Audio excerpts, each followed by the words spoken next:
बिस्मिल्लाहिर्रहमानिर्रहीम अस्सलाम वालेकुम। और ये हैं क्वीन विक्टोरिया रचना की टू वैरायटीज़। ये अगावे की वैरायटीज़ हैं और ये स्मॉल होती हैं। और इसमें है एक ये है क्वीन विक्टोरिया रचनाएँ और दूसरा है क्रीम कॉम्पैक्ट। और क्रीम कॉम्पैक्ट में वेरिएशन होती है, इसके एजेस ऑफ वाइट होते हैं लेकिन इसमें वाइट लाइंस होती हैं। और ये है क्वीन विक्टोरिया रचनाएँ और तकरीबन 3 वैराइटीज़ हैं मेरे पास, लेकिन आज जो वेरीगेटेड वैरायटी है उसकी रिपोर्टिंग करनी है। और साथ में ये मेरे पास थोड़े अरसे से है और इसके बहुत सारे लास्ट वीडियो में हमने बहुत सारे इसके बेबीज़ जो थे वो हार्वेस्ट किए थे। और आज सिर्फ इसको हमने फर्टिलाइज़र देना है क्योंकि इसकी सोइल बहुत ड्राई है और बहुत दिनों से इसको वाटरिंग नहीं हुई है। और इसके नीचे छोटे-छोटे ये बेबीज़ जो आ रहे हैं, तो पहले जो बेबीज़ थे वो हमने हार्वेस्ट कर लिए थे, वो आगे मैं वीडियो में उनको दिखाऊंगी। और अब ये न्यू बेबीज़ आ रहे हैं और जो इनके ये ब्राउन होते हुए लीव्स होते हैं इनको निकाल देना चाहिए, क्योंकि अगर नहीं निकालेंगे तो ये फंगस क्रिएट करेंगे और यहीं पे मिली बग्स और स्पाइडर माइट्स और तमाम ही बग्स लगते हैं।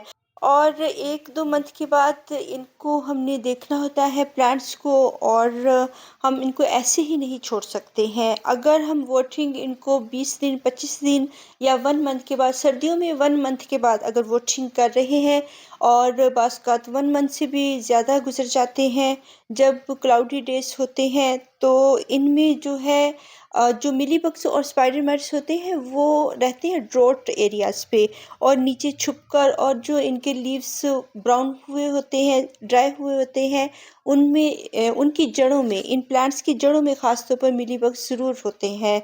और अब हम इनको फर्टिलाइज़ भी करेंगे और जो वेरीगेटेड है और उसकी हम रिपोर्टिंग भी करेंगे, क्योंकि वो मैंने न्यू बाय किया है, तो फिर अब मैं उनको नर्सरी पॉट में नहीं रहने दूँगी। और ये जो प्लांट है ये तो मेरा बहुत पहले का है और इसके बहुत सारे बेबीज़ भी हैं मेरे पास, और माशाल्लाह वो भी मदर प्लांट्स बन चुके हैं। और ये है क्रीम कॉम्पैक्ट, अगावे, क्वीन विक्टोरिया रचनाई की दोनों ही वैरायटीज़ हैं। और इसकी हम जो है सोइल ड्राई है, आज इसको वाटरिंग करनी है, तो इसके पहले हम गोडी करेंगे ताकि जो ऊपर वाली सोइल है वो नीचे चली जाए, क्योंकि ऊपर वाली सोइल बहुत अच्छी सी होती है। और ये हार्ड ज़रूर होती है वक्त के साथ साथ, लेकिन इसमें जो सूरज की शुआएं आ जाती हैं और जो लीव्स गिरे हुए होते हैं और सन रेज से इनको विटामिन डी मिल जाती है इस सोइल को, तो ये अच्छी होती है, न्यूट्रिएंट्स वाली होती है। इसको मिक्स कर देना चाहिए, इसकी गोडी कर देनी चाहिए प्लांट की। और बाद में इसको हम अगर वाटरिंग कर रहे हैं 1 मंथ के बाद, तो इसमें हम थोड़ी सी डाइल्यूट की हुई लिक्विड फर्टिलाइज़र ऐड कर देंगे, क्योंकि सर्दियों में हम इनको फर्टिलाइज़ करेंगे, लेकिन गर्मियों में हॉट वेदर्स में हम इनको कोई भी फर्टिलाइज़र नहीं देंगे। बल्कि जो मेरा इलाका है जैसे मेडोज़ एरिया, और मैंने बहुत सारी वीडियोज़ में ये बताया हुआ है कि जो हिल एरियाज़ होते हैं ठंडे इलाके होते हैं, और जो मैदानी इलाके होते हैं वो गर्म इलाके होते हैं। तो गर्म इलाकों का ये नेटिव नहीं है, ये ठंडे इलाकों के रहने वाले हैं। और अगर हम इनको अपने इनके जो क्लाइमेट है उसके बरअक्स हम ऑपोजिट किसी जगह पे इनको रखते हैं, तो हम इनको वो वाला जो जगह होगी मुहैया करेंगे जो कि कूल हो और ठंडी हो। और अब ये जो वेरिएशन वाला है ये नर्सरी पॉट में है, उन्होंने बहुत ज़्यादा दबा कर लगाया हुआ है, और मैं नहीं चाहती कि ये प्लांट मेरा ख़राब हो फ्यूचर में, इसलिए मैं इसको फ़ौरन से रिपोर्टिंग इसकी करूँगी। और वैसे मैं जो नर्सरी पॉट्स होते हैं उनको फ़ौरन से रिपोर्ट नहीं करती हूँ, और वो अच्छे बाज़ का चल रहे होते हैं लेकिन फिर अचानक से ख़राब होने शुरू हो जाते हैं।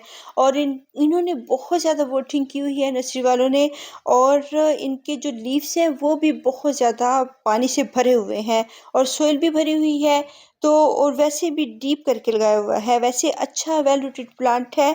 और बाज़ का ऐसा होता है कि बहुत ज़्यादा वोटिंग से वो रोट भी हुए हुए होते हैं, और जब हम उनको अपने गार्डन में लेकर आते हैं तो वो ज़्यादा अरसे के लिए नहीं चलते हैं और फिर वो ख़त्म हो जाते हैं। इसलिए इसके बहुत ज़्यादा वोटिंग की वजह से मैंने इसको रिपोर्टिंग इसकी करनी है।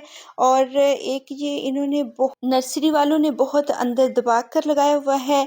और अगावे जो वैरायटीज़ होती हैं, ये वाली जो वैरायटी है इस सोइल के अगर अंदर करके लगाएंगे तो फिर इसके लीव्स रोट हो जाएंगे और ख़राब भी हो जाएंगे और प्लांट भी हमारा रोट हो सकता है। तो इसके जो लीव्स हैं बहुत वेट हैं, पानी से भरे हुए हैं। तो इसको अब हम इसकी सोइल भी बहुत वेट है, तो थोड़ा सा इसकी जो लीव्स के पास से जो जगह होगी उसको हम सोइल हटाएंगे और इधर से इसको इसकी जो ब्रांच है उसको अपीयर करेंगे। इसकी थोड़ी सी ब्रांच नज़र आनी चाहिए, बिल्कुल अंदर करके नहीं लगाना है।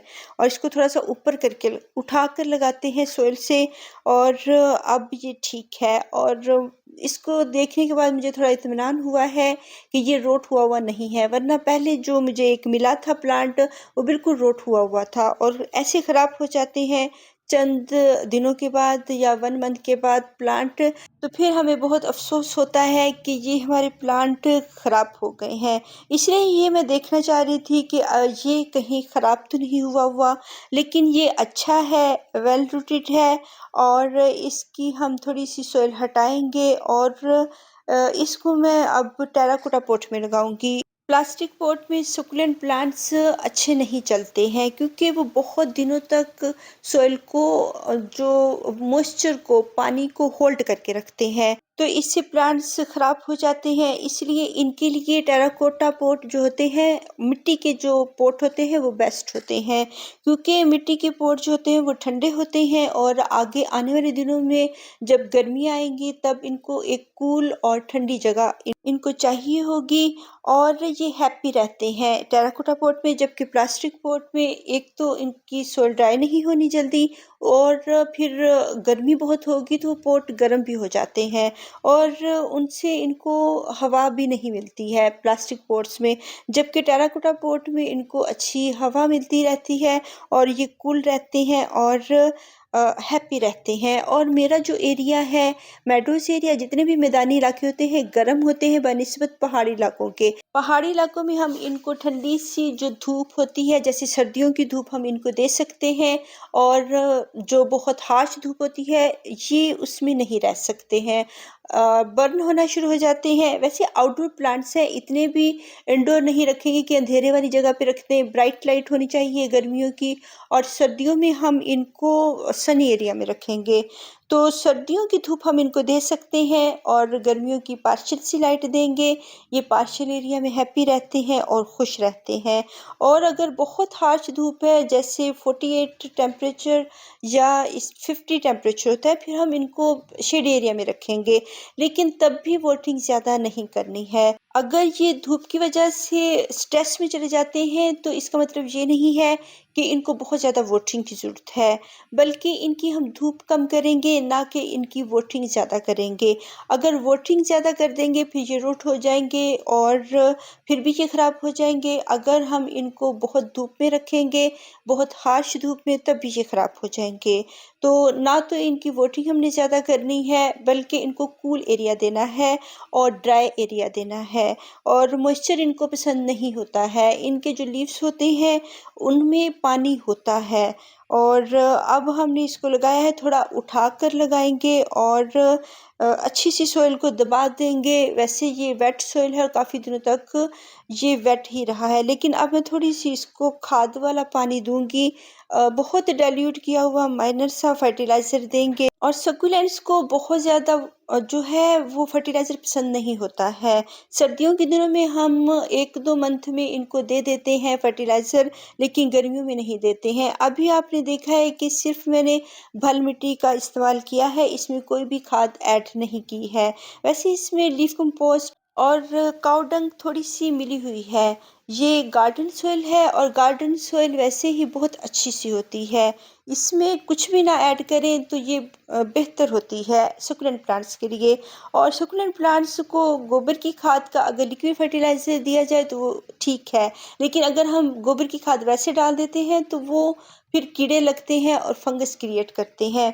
तो हल्का-सा अच्छी सी सॉइल उसको रिच करने के लिए, थोड़ा-सा उसको सॉफ्ट करने के लिए हम थोड़ी-सी खाद ज़रूर इसमें ऐड करते हैं। इसमें हम बलुई मिट्टी या रेत वाली सैंडी सॉइल और इसमें ग्रेवल्स और पेबल्स वगैरह हम ऐड कर सकते हैं। इसको चिकनी मिट्टी हम नहीं देंगे। सक्युलेंट प्लांट्स को जो चिकनी हार्ड सॉइल होती है वो बिल्कुल पसंद नहीं होती। सॉफ्ट सी सॉइल हम देंगे और सैंडी सॉइल देंगे और जो जल्दी से ड्राई हो जाए। लेकिन सॉइल होना ज़रूरी है। अगर सॉइल नहीं होगी तो प्लांट्स को अगर हम सिर्फ रॉक्स में लगाएंगे तो वो रोलिंग करते फिरेंगे और इनकी जड़ें भी अच्छी तरह से नहीं बैठेंगी। इनके लिए थोड़ी सी सॉइल हो उतनी ही इनके लिए एनफ होती है। अगर हम देखें तो इनका नेटिव यही होता है कि ये रहते हैं जो पहाड़ी इलाके या जो जंगल वगैरह होते हैं वहाँ पे ये थोड़ी सी सॉइल होती है, पत्थरों में उगे हुए होते हैं और ये वहाँ पे हैप्पी होते हैं। इनको जो स्टोन्स होते हैं, ग्रेवल्स, पेबल्स बहुत पसंद होते हैं। उसमें से भी इनको न्यूट्रिएंट्स मिलते हैं और क्योंकि जितनी भी चीज़ें सॉइल के अंदर से निकलती हैं तमाम में ही न्यूट्रिएंट्स होते हैं। और ये इसके बेबीज़ हैं जो कि अब मदर प्लांट बन चुके हैं। 2 बेबीज़ इस पॉट में हैं और भी बहुत सारी जगहों पे मैंने लगाए हुए हैं। और ये एक इसका बेबी है और इसके भी अब बेबीज़ बन रहे हैं। तकरीबन 2 इयर्स पहले हमने इसके बेबीज़ जो है हार्वेस्ट किए थे और अब माशाल्लाह वो भी मदर प्लांट से बन चुके हैं। और जो बेबीज़ होते हैं उनमें वेरिएशन नहीं होती है, वो सिर्फ ग्रीन होते हैं और वक्त के साथ साथ इनमें वेरिएशन आना शुरू हो जाती है। तो ये इसी के पप्स हैं लेकिन इनमें वेरिएशन थोड़ी कम है। जब ये बड़े होते जाते हैं तब इनमें वेरिएशन भी आती जाती है। अब ये भी थर्स्टी प्लांट है और इसकी भी सॉइल बहुत ड्राई है, बहुत दिनों तक ड्राई है। तो अब हम इनको 2-3 मरतबा वॉटरिंग करेंगे। इसकी वजह ये है कि ये बहुत दिनों तक थर्स्टी हैं और हम नहीं चाहते कि ऊपर की जो सॉइल है वो वेट हो और नीचे की ड्राई हो जाए। और अगर हम 1 मरतबा पानी देते हैं थोड़ी सी जड़ें होती हैं वेट, जब हम 2-3 मरतबा देते हैं तो नीचे तक तमाम ही जड़ें इसकी वेट हो जाती हैं। अच्छी तरह से 1-2 दिन इनको वाटरिंग करते रहें और फिर 1 डेढ़ माह के लिए छोड़ दें। और ये भी इसके बेबीज़ हैं जो मैंने फेरी गार्डन में इनको लगाया हुआ है। अब एक और बेबी है जो कि बहुत छोटे पॉट में इनकी जो साइज़ है वो भी छोटा रह गया है और बिग पॉट में इनका साइज़ भी बिग होगा। लेकिन हम बहुत बिग पॉट नहीं देंगे कि जिसकी सॉइल ड्राई ही ना हो। तो 1 मंथ के बाद 1 मंथ के बाद इनको वॉटरिंग कर देते हैं। अगर हम जल्दी-जल्दी वॉटरिंग करेंगे तो फिर ये ख़राब होना शुरू हो जाते हैं।